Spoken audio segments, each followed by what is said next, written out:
அன்பு நெஞ்சங்களுக்கு அன்பான வணக்கங்கள். நம்ம சித்தா ஸ்காலர் சேனலில் நிறைய கமெண்ட்ஸ் அண்ட் அப்டேட்ஸ் அண்ட் நிறைய விஷயங்கள் பார்த்துட்டு இருந்திருக்கோம் கவுன்சிலிங் ரிலேட்டடாக.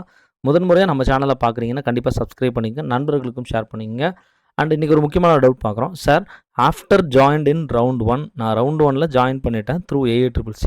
சரி, இப்போது எனக்கு ரவுண்ட் 2ல் நான் அப்கிரேடேஷன் மூலியமாக நான் வந்து எனக்கு ஒரு காலேஜ் கிடைக்கிது. அப்போ என்ன சார் ஆகும் அப்படின்றத கொஸ்டினாக கேட்குறாங்க. சரி, எப்பவுமே இந்த அதாவது ரவுண்ட் 1ல் உங்களுக்கு ஒரு காலேஜ் அலாட் ஆகுது. காலேஜ் அலாட் ஆன பிறகு அலாட்மெண்ட் ஆர்டரை டவுன்லோட் பண்ணுறீங்க. டவுன்லோட் பண்ண பிறகு அதாவது எந்த காலேஜில் அலாட்மெண்ட் கிடச்சிருக்கோ அந்த காலேஜில் போய்ட்டு ஃபஸ்ட்டு கொடுக்கணும். கொடுத்தோன்னே கூடவே அவங்க ஒரு சில டாக்குமெண்ட்ஸ் உங்கள்கிட்ட முன்னாடியே கேட்டிருப்பாங்க. அந்த டாக்குமெண்ட்டையும் உள்ளே கொடுக்கணும். கொடுக்குறப்போ அவங்க வந்து உங்களுக்கு பாண்டு, அப்புறம் ஏன்னா நீங்கள் அந்த இடத்துல வந்து அப்பாயின்மெண்ட்டை கன்ஃபார்ம் பண்ணுறீங்க, உங்களோட சீட்டை கன்ஃபார்ம் பண்ணுறீங்க. ஸோ அப்போ கன்ஃபார்ம் பண்ணிவிட்டு கூடவே நீங்கள் வந்து ஒரிஜினல்ஸையும் ப்ரொவைட் பண்ணுற மாதிரி இருக்கும். அது கூடவே உங்களோட அந்த அப்கிரேடேஷனுக்கான அப்கிரேடேஷனுக்கான ரெக்வஸ்டேஷன் லெட்டரையும் கொடுக்கணும் பிரின்சிபல்கிட்ட. இந்த மாதிரி நான் அப்கிரேட் பண்ண போகிறதுக்காக அடுத்த கவுன்சிலிங் அட்டன் பண்ண போகிறேன் அப்படின்றத அங்கே தெரிவிக்கணும்.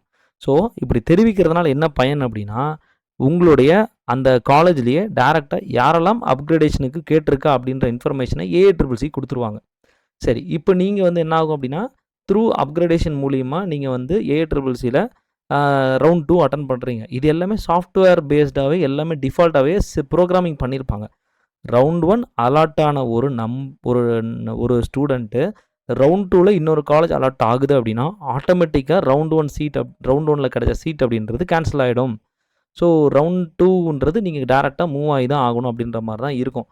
ஸோ கிடச்சி அதுலேருந்து திரும்ப வேண்டான்னு சொல்கிறீங்க அப்படின்னா டெஃபினட்டாக அது வந்து உங்களுக்கு வந்து பெனால்ட்டி, வித்ட்ரா ஃப்ரீ எக்ஸிட் கிடையாது அப்படின்ற மாதிரி தான் இதில் ரூல்ஸ் ஆஸ் பர் த இதில் இருக்குது. ஸோ இப்போதைக்கு ரவுண்ட் 1 கிடச்சி நீங்கள் வந்து ரவுண்ட் 2 அப்கிரேடேஷனில் கிடச்சிருக்கு அப்படின்னா ரவுண்ட் 2 காலேஜை நீங்கள் சூஸ் பண்ணிக்கலாம். ஏன்னா நீங்களாக விருப்பப்பட்டு தான், சார் நான் ரவுண்ட் 2க்கு இந்த காலேஜ் நான் கிடச்சா போவன்ற விருப்பத்தோடு தான் நீங்கள் வந்து ரவுண்ட் 2 போடுறீங்க. ஸோ அப்படின்றப்போ உங்களோட ஓன் பொறுப்பு தான் அது.